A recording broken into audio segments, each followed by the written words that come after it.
റൂമില് ആ ബോൾ ഇല്ലായിരുന്നു. ഇപ്പൊ ജനലിന്റെ ഉള്ളിൽ കൂടെ വന്നതാ.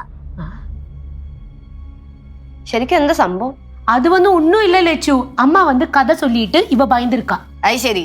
അമ്മമ്മയ്ക്ക് വേറെ പണിയൊന്നുമില്ല അമ്മൂമ്മ? ഇച്ചിരി പോകുന്ന പിള്ളേർക്ക് ഓരോ പേടിപ്പിക്കുന്ന കഥയൊക്കെ പറഞ്ഞു കൊടുത്തിട്ട്.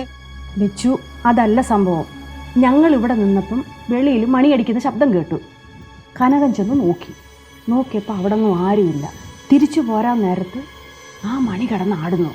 അത് കഴിഞ്ഞ് നോക്കിയപ്പോഴോ ഊഞ്ഞാല് തന്നെ ഇങ്ങനെ ഒന്ന് ആടുന്നു. അത് കഴിഞ്ഞ് ഞങ്ങൾ അടുക്കളയിൽ ചെന്നു.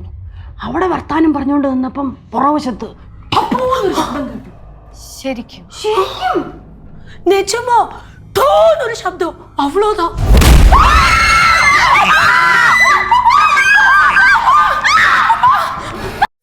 Study abroad. കൂടുതൽ വിവരങ്ങൾക്ക് വിളിക്കൂ 9001 900156.